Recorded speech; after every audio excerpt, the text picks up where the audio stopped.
Film ini diawali dengan sejarah singkat dari game Gran Turismo di mana 25 tahun yang lalu Kazunori Yamauchi ingin membuat olahraga motor yang dapat diakses oleh semua orang. Oleh karena itu ia menciptakan simulator balap paling akurat di dunia yang tidak lain adalah Gran Turismo.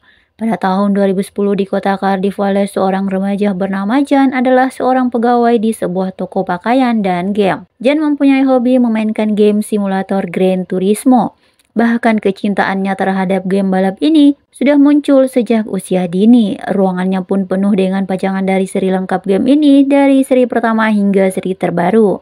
Saat itu Jan sangat senang karena sudah membeli setir simulator baru. Namun di sisi lain ayahnya yang bernama Steve, mantan pemain sepak bola Cardiff City, ingin Jan melanjutkan mimpinya. Namun Jan menolaknya dan mengatakan bahwa dia tidak menyukai sepak bola dan hanya mencintai dunia balap. Setelah itu Jan langsung menjajal setir barunya. Ia memodifikasi mobilnya di game tersebut dan akan balapan di sirkuit Le Mans 24 jam. Jan bisa membayangkan dirinya berada di dalam game tersebut karena dia sering memainkannya. Saat makan malam keluarganya mendiskusikan karir Jan. Steve sang ayah berusaha membujuk anaknya untuk menjadi pesepak bola profesional seperti dirinya, sedangkan ibunya ingin Jan terus belajar di bidang otomotif. Namun Jan sendiri ingin menjadi pembalap profesional dan mengatakan bahwa ia bisa memulai karirnya dari nol seperti saat bekerja di bagian perawatan mobil.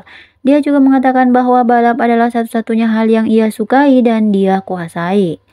Sementara di tempat lain, tepatnya di Tokyo, Jepang, terlihat seorang pria bernama Denny, seorang eksekutif pemasaran sepeda motor sport Nissan asal Inggris, mengunjungi kantor Nissan untuk melakukan presentasi di hadapan para petinggi pejabat Nissan di Jepang. Denny menjelaskan tentang game simulator balap Gran Turismo yang sangat akurat baik dari segi mobil maupun suku cadangnya, serta telah memberikan pengalaman berkendara yang realistis kepada 80 juta pemainnya. Oleh karena itu, ia mempunyai ide untuk memberikan kesempatan kepada pemain Gran Turismo terbaik di dunia, kesempatan untuk berkompetisi dalam balapan profesional ini. Dan jika salah satu dari mereka berhasil menjadi juara, maka akan menginspirasi 80 juta pemain lainnya, beserta orang lain yang melihatnya, dan akan berdampak besar bagi perusahaan itu sendiri. Mendengar hal itu, para petinggi langsung menyetujui hal tersebut tanpa pikir panjang lagi. Namun dengan satu syarat, yaitu Denny harus mencari mekanik yang bersertifikat dan sangat handal untuk melatih para gamers agar tidak ada bahaya.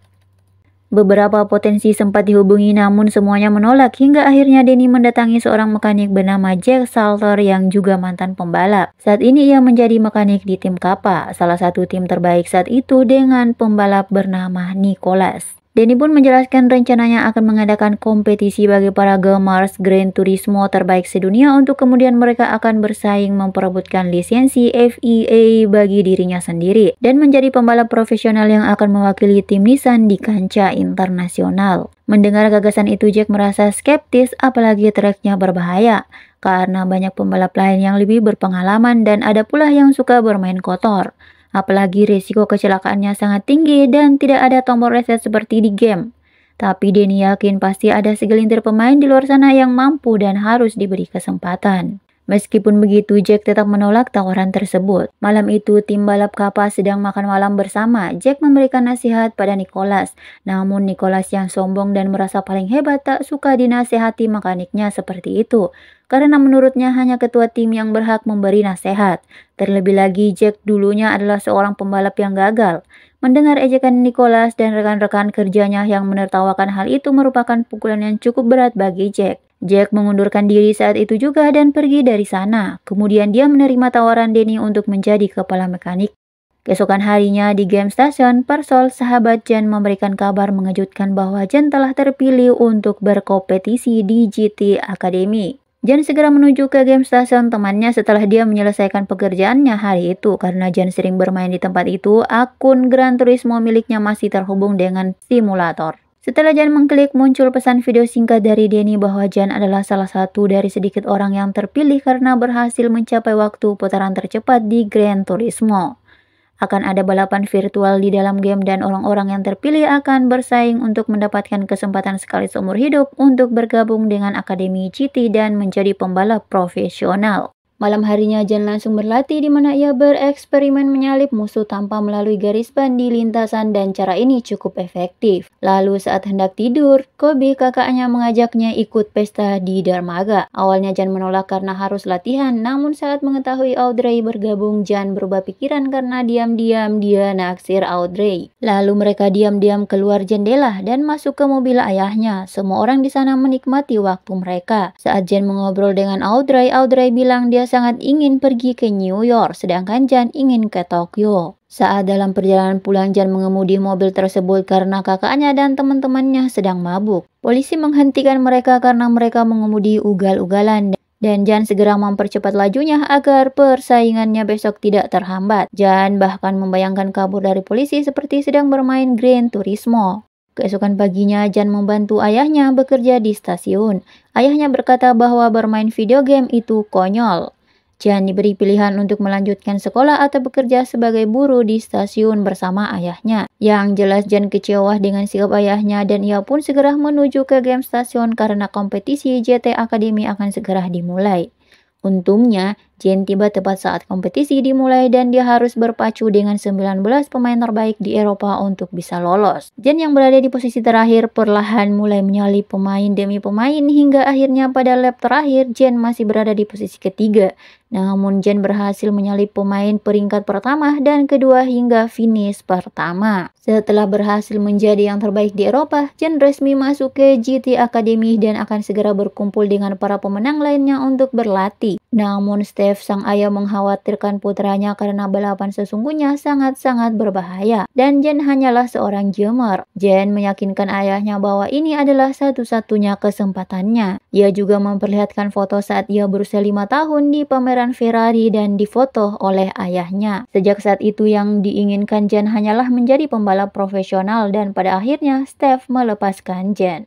Singkat cerita, Jan akhirnya sampai di GT Academy yang berlokasi di sirkuit Silverstone, Inggris bersama 9 pemain lainnya dari seluruh dunia. Hanya satu orang yang akan menjadi pemenang dan mendapatkan tempat di tim Nissan untuk mengukir sejarah sebagai gamer pertama yang menjadi pembalap profesional. Jack sebagai kepala mekanik akan melatih mereka. Ia diperkenalkan serta seluruh petinggi Nissan yang ingin membuktikan bahwa hal yang mustahil bisa menjadi nyata. Jack mengatakan saat melakukan perlombaan gaya gravitasi akan menjadi 2 kali lipat lagi dari yang dialami astronot saat lepas landas. Perlombaan jelas akan jauh berbeda dengan permainan karena bisa membahayakan nyawa sendiri atau orang lain. Selain itu, risikonya sangat besar dan latihan harus dilakukan dengan sangat-sangat keras. Jack memberi 10 peserta kesempatan terakhir untuk segera mundur dari GT Academy jika mereka tidak bisa. Namun tidak satupun dari mereka yang mundur. Setelah itu, pelatihan segera dimulai.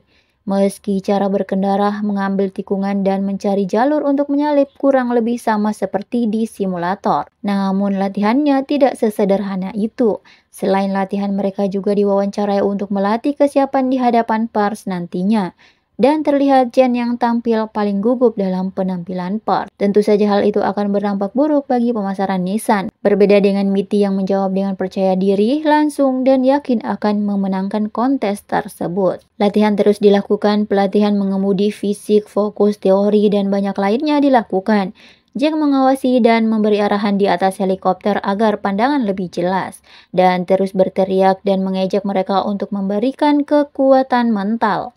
Tak hanya itu, Jack juga akan mengeluarkan 5 orang yang dinilai memiliki nilai latihan keseluruhan terburuk dan hanya 5 orang teratas yang akan bertanding di balapan terakhir. Saat ini 4 orang telah diusir. Saat semua orang diuji untuk balapan, Jan yang saat itu mendapat giliran diawasi langsung oleh Jack melakukan kesalahan fatal. Jan yang awalnya berniat menyalip Mitty kehilangan kendali. Ia mencoba mengerem namun mobilnya tergelincir dan menabrak pembatas ban. Syukurlah tidak ada yang terluka. Jan bercerita ia sempat mencoba mengerem namun entah kenapa mobilnya tergelincir. Akibat kejadian tersebut, Jan berada di posisi terbawah. Saat di kelas, Jack memutar rekaman Jan dan mengatakan jika dia ragu atau takut untuk menyalip maka dia harus menginjak rem lebih awal, tetapi dia tetap tidak bergeming. Dan dia berkata dia tidak takut sama sekali dan sudah menginjak rem, tetapi entah kenapa itu tidak berhasil dan terasa licin. Jack mengancam akan mengecewakan Jen karena tidak mau menerima kesalahan dan berdalih. Namun saat tim mekanik menguji mobil Jen, ternyata benar yang dikatakan rem mobilnya bermasalah dan terasa licin. Mengetahui hal itu, Jack langsung menghampiri Jen dan menanyakan bagaimana ia mengetahui kondisi rem mobilnya. Jen mengatakan bahwa dia menghabisi waktu berjam-jam setiap hari untuk bermain game. Dia tahu bahwa Jack mungkin meremehkan simulator tersebut, tetapi simulator Gran Turismo benar-benar akurat. Dengan jawaban itu, Jen berhasil meyakinkan Jack. Dia tidak diusir dan masuk 5 besar, di mana mereka akan menjalani balapan terakhir besok pagi untuk menentukan juara. Keesokan harinya, di hari terakhir acara GT Academy, 5 peserta terbaik akan menjalani final race dengan total 10 lap, di mana pemenangnya akan menjadi wakil Nissan di kompetisi balap internasional. Seluruh petinggi Nissan menyaksikan kompetisi tersebut dan balapan penentuan akhirnya dimulai. Pada lap pertama, Jen langsung menyalip 2 mobil di depannya dan berada di posisi ketiga. Namun posisi tersebut terus berlanjut hingga lap ke-7 dan tersisa 3 lap lagi dengan Antonio di posisi kedua sedangkan Mitty di posisi pertama. Hingga akhirnya Jen berhasil menyalip Antonio dan kini tinggal Mitty. Mereka semua sudah memasuki lap terakhir dan terjadi persaingan sengit antara Jen dan Mitty untuk memperebutkan tempat pertama. Awalnya Mitty mampu melaju lebih cepat, namun tepat di tikungan terakhir sebelum garis finish, Jen mengambil rute yang tidak biasa demi bisa menyalip Mitty dan finish di waktu yang hampir bersamaan dengan Mitty. Karena jaraknya yang begitu kecil, Jack, Denny, dan petinggi Nissan menyaksikan tayangan ulang slow-mo tersebut. Dan ternyata Jen lah yang menjadi pemenangnya. Namun Denny meminta agar pengumumannya ditunda dan meminta untuk mengobrol pribadi dengan Jack terlebih dahulu. Dan mengatakan bahwa Jen tidak bisa memberikan pemasaran yang baik untuk Nissan karena gugup di depan kamera. Namun Jack tidak peduli. Baginya meski hanya beberapa sentimeter atau 1 dalam sejuta detik, pemenangnya tetaplah pemenangnya. Dan Jen akhirnya diumumkan sebagai pemenangnya. Jen langsung menceritakan kepada ibunya bahwa ia berhasil menjuarai GT Academy. Namun sayang saat itu ayahnya sedang menonton pertandingan sepak bola. Kakaknya dan ibunya lah yang akan menyampaikan kabar bahagia tersebut nantinya. Jen, Jack, dan Denny terbang ke Austria dengan jet pribadi untuk persiapan lebih lanjut. Nissan setuju mengontrak Jen jika sudah mendapat lisensi balap FIA atau lisensi sah bagi pembalap. Jen akan berlaga di seri Eropa melawan pembalap profesional sejati dan harus finish setidaknya di posisi keempat dan setidaknya dalam 1 balapan dari 7 balapan yang akan ia ikuti. Jack mengingatkan bahwa Jen harus berlatih lebih keras karena stamina dan kekuatan mentalnya lemah, masih belum sekuat pembalap profesional. Selain itu, karena ia masih anak baru dan belum resmi dikontrak oleh Nissan, pasti ia akan dihina, diremehkan dan dibenci oleh pembalap lain, bahkan mekanik kru pit stop miliknya sendiri. Setelah Jack tertidur, Denny mengobrol dengan Jen dan mengatakan bahwa Jack pernah menjadi salah satu pembalap terbaik di Amerika. Namun dia memilih berhenti karena alasan yang tidak diketahui. Di Austria, hari pertama kompetisi akhirnya tiba dan seperti biasa Jen selalu mendengarkan lagu-lagu klasik, khususnya instrumen saksofon dari Kenny untuk menenangkan pikiran sebelum lomba.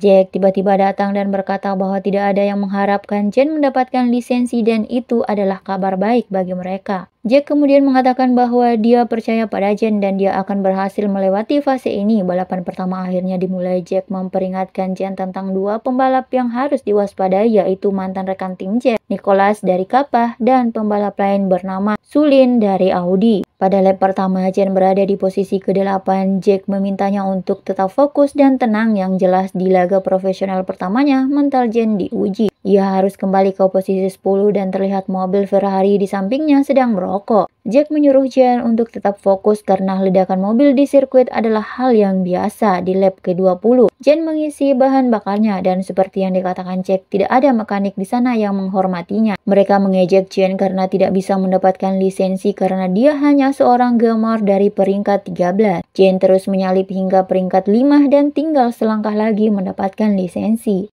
Jen akhirnya bisa menyalip Nicholas dan naik ke posisi keempat di lap terakhir. Jack kemudian memperingatkan bahwa Jen harus tetap berada di posisi keempat hingga garis finish dan berhati-hati terhadap Nicholas yang cenderung bermain kotor. Namun tiba-tiba Nicholas menabrak mobil Jen dari belakang dan Jen kehilangan kendali. Pada akhirnya ia finish di posisi ke-27. Meski finish di posisi buruk, Jack memuji Jen yang tampil bagus di pertandingan pertamanya. Dan Jen masih punya 6 peluang lagi untuk balapan mendapatkan lisensi FIA. Balapan berikutnya di Jerman dan Jen finish di posisi ke-23. Balapan demi balapan terus berlanjut namun ia masih belum mendapatkan posisi keempat. Dia finish ke-17 di Italia, ke-8 di Turki, dan bahkan di Spanyol. Jen adalah DNF pasca kecelakaan balapan terakhir yang berlokasi di Dubai. Uni Emirat Arab ini mencari kesempatan terakhir bagi Jen untuk mendapatkan lisensi. Nicholas yang diwawancarai media mengatakan Jen tidak akan pernah naik podium juara. Saat balapan dimulai, Nicholas kembali bermain kotor dengan mendorong Jen hingga ke pinggir sirkuit hingga kaca spionnya terlepas. Untungnya mobilnya tersebut masih berfungsi normal dan Jack meminta Jen untuk fokus agar ia bisa finish setidaknya di posisi keempat untuk mendapatkan SIM-nya. Jen kini berada di posisi ke-6 dengan Sulin di posisi ke-5 dan Nicholas di posisi ke-4. Saat Jen hendak menyalip Nicholas dan Sulin, Jen ditinju oleh mereka berdua. Namun Jen yang mentalnya telah kembali dengan cerdik mengerem sedikit tepat di tikungan dan langsung menyalip keduanya. Nicholas sungguh kesal dan begitu ingin menyalip Jen. Ia melaju terlalu kencang hingga akhirnya ia mengalami kecelakaan dengan mobil di depannya. Jen langsung menuju pit stop untuk mengecek kondisi mobilnya, dan balapan dilanjutkan dengan Jen di posisi keempat dan harus mempertahankan posisinya dari Sulin dan berusaha menyalip. Jack terus memberikan arahan dan meminta Jen untuk tidak ada keinginan untuk menyalip melainkan tetap bertahan di posisi keempat, hingga akhirnya di lap terakhir Jen hanya harus melewati satu tikungan dan garis lurus terakhir sebelum garis finish, namun Sulin terus menempel tepat di sampingnya. Syukurlah ketenangan berhasil membawanya ke posisi keempat dan akhirnya mendapatkan lisensi FIA meski berkali-kali ditipu hingga kaca spionnya pecah. Setelah balapan selesai, Jen memperingatkan Nicholas untuk tidak melakukan hal bodoh seperti itu lagi karena bisa membunuh dirinya dan Nicholas sendiri. Sore harinya, Jen mengobrol dengan Jack. Jack mengatakan bahwa Jen memiliki naluri yang sangat tajam yang tidak bisa diajarkan. Momen di mana waktu terasa lambat dan ia tidak bisa melakukan kesalahan. Semuanya berjalan lancar dan itu pasti dirasakan oleh Jen. Lalu Jen bertanya apa sirkuit favorit Jack. Karena sirkuit Le Mans adalah sirkuit terkenal yang menguras tenaga dan siapapun yang bisa menang di sirkuit itu belum pernah naik podium di sana.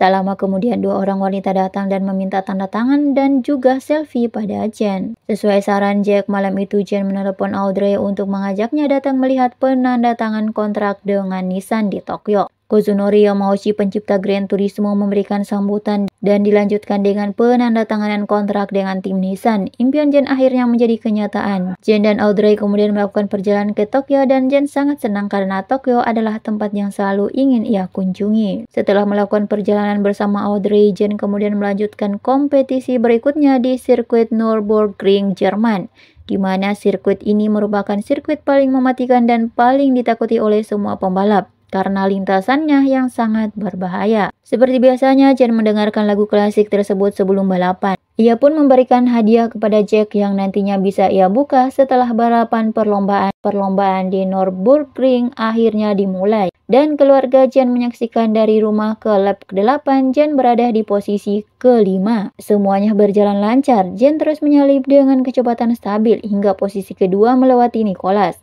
Namun Jen terlalu berambisi untuk menyalip Ferrari yang berada di posisi pertama. Kecepatannya sangat berlebihan hingga ia melewati salah satu tikungan paling menakutkan di sirkuit tersebut, bagian Flugplatz yang terkenal.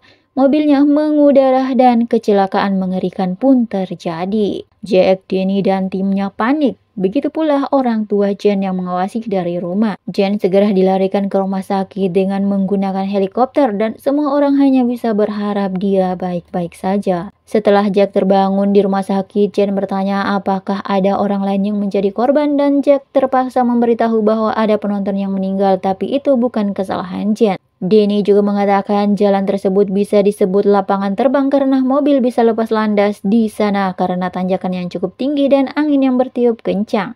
Jen kaget mendengar ada yang meninggal karena kecelakaan itu. Ia segera menyuruh Jack dan Denny keluar kamar agar ia bisa menenangkan dirinya. Konferensi pers diadakan atas nama Nissan. Denny menyampaikan belasungkawa sedalam-dalamnya kepada keluarga almarhum. Selain itu, panitia balap juga akan mengusut kasus ini agar kejadian serupa tidak terulang lagi. Sementara itu, Jen yang awalnya hanya ingin berbicara dengan Audrey akhirnya mau menjawab telepon dari ibunya. Ibunya berkata bahwa semua ini bukan salah Jen dan bisa terjadi pada siapa saja. Di sisi lain, Jack membuka kado dari Jen yang berisi pemutar musik terbaru karena selama ini Jack menggunakan yang jadul. Tak lama kemudian, Jack mengajak Jen pergi ke tempat di mana Jen mengalami kecelakaan brutal. Sesempatnya di sana, Jack menceritakan alasan mengapa dia berhenti sebagai pembalap. Jack ternyata juga mengalami kecelakaan serius saat berada di Le Mans. Ia terguling 3 kali hingga mobilnya hancur dan terbakar. Beruntung Jack masih selamat. Jack yang trauma dan kehilangan keberanian memutuskan untuk berhenti menjadi pembalap. Jack mengatakan hal tersebut karena ia tidak ingin Jen bernasib sama dengannya.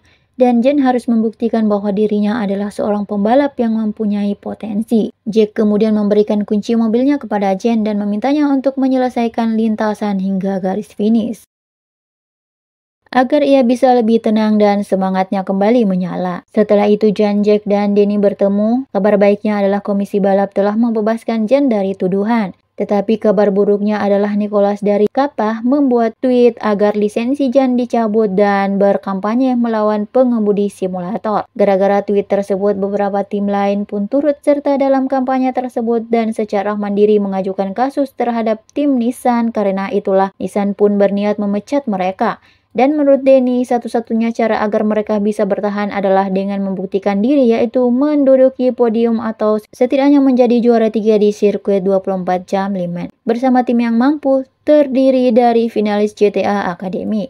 Perlombaan tersebut merupakan perlombaan ketahanan di mana masing-masing tim menyiapkan 3 orang pembalap untuk bertanding selama 24 jam non-stop dengan mobil yang sama, atau singkatnya lomba lari estafet. Sirkuit Le Mans tidak hanya menjadi sirkuit bergengsi, namun juga menjadi ajang balap ketahanan paling menantang di dunia karena yang diuji bukan hanya kualitas dan performa mesin masing-masing pabrikan mobil, namun juga ketahanan fisik dan mental. Denny juga berencana akan mengajak 2 finalis GT Academy dengan ranking tertinggi yaitu Matty dan Antonia untuk bergabung satu tim bersama Jen, di mana keduanya sama-sama pernah berkarir di kompetisi level bawah sejak GT Academy tamat. Matty dan Antonia akhirnya diterbangkan ke Prancis dan kemudian Jack memperkenalkan mobil balap terbaik yang akan mereka gunakan yaitu ZX ZESN yang pada dasarnya lebih ringan dan cepat dari GTR yang dikendarai Jen selama ini. Singkat cerita, balapan 20 jam Le Mans pun dimulai dan jutaan penonton memenuhi tribun.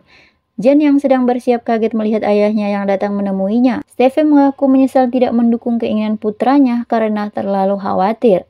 Steve sangat bangga melihat putranya di sana. Begitu pula Jen yang sangat bangga dengan ayahnya, bahkan menempelkan stiker klub sepak bola Cardiff City di helmnya. Perlombaan akan dimulai tepat pada jam 3 sore dan akan selesai pada waktu yang sama keesokan harinya dengan tim Nissan berganti shift setiap 3 jam. Orang tua Jen dan Kobe serta teman-teman di GT Academy datang memberikan dukungan termasuk teman Jen, Parsol, serta pacarnya Audrey. Usai seremonial balapan 24 jam non-stop Le Mans akhirnya dimulai. Saat balapan baru dimulai sudah ada mobil yang tergelincir dan Jen yang memulai balapan di tim Nissan pun langsung tancap gas. Satu demi satu ia melewati lawannya dan hendak menyalip Sulin yang berusaha menjaga jarak. Namun ia terlalu gegabah dan tidak memperkirakan Ferrari yang ada di depannya. Lalu terjadilah kecelakaan mengerikan tepat di depan Jen. Melihat apa yang baru saja terjadi, terlihat jelas Jen langsung teringat dengan kecelakaan yang menimpanya dan ia tak konsentrasi hingga ia disalip oleh banyak mobil lain. Bahkan Jack yang sedang berusaha berkomunikasi pun tak terdengar olehnya. Suaranya terus kehilangan, posisinya dari posisi 5 ke posisi 10. Namun Jack dengan cerdik memainkan alat musik klasik kesayangan Jen agar ia bisa kembali fokus dan mengingat mimpinya. Jack mengatakan bahwa dia tahu Jen takut, tetapi suka atau tidak suka Jen telah berpartisipasi dalam balapan dan membuktikan dirinya sebagai pembalap profesional tinggal selangkah lagi. Syukurlah fokus dan semangat Juan Jen kembali. Satu demi satu lawan berhasil disusul dengan cara yang sangat epic. Jen juga terus berganti shift bersama Matty dan Antonia. Tim Nissan merangkak naik ke posisi ke-9. 9 jam telah berlalu, Jen kembali untuk mengambil alih balapan. Pagi itu hujan turun sangat deras dan seluruh pengemudi harus lebih hati-hati. Singkat cerita, 19 jam berlalu dan tim Nissan berada di posisi kelima. Jan sempat menjadi pembalap Nissan dalam 4 jam terakhir. Namun saat berganti posisi dengan Antonia di pit stop, seorang mekanik tak sengaja melakukan blunder. Berkat itu Nissan turun ke posisi 9. Namun Jan mampu mengejarnya karena teringat eksperimennya saat memainkan simulator Gran Turismo yang mana ia mengambil jalur berbeda dari kebanyakan pembalap meski beresiko. Tak sekedar menyalip dari posisi 9 hingga ke-4 dalam waktu singkat, Jan juga mencetak rekor baru lap tercepat dalam satu lap. Pada lap terakhir, Jan masih tertinggal 4 detik dari Nicholas yang berada di posisi ketiga. Ia teringat harus finish minimal di posisi ketiga sebagai bukti bahwa gamer simulator layak menjadi pembalap profesional. Jarak Jan dan Nicholas pun semakin dekat. Lalu tepat di tikungan terakhir sebelum garis finish, Jan memaksimalkan kecepatan mobilnya untuk menyalip Nicholas hingga berada di posisi ketiga. Hingga akhirnya Jan dengan luar biasa menyalip Nicholas. Akhirnya Jan dan timnya mampu membuktikan apa yang selama ini dianggap mustahil.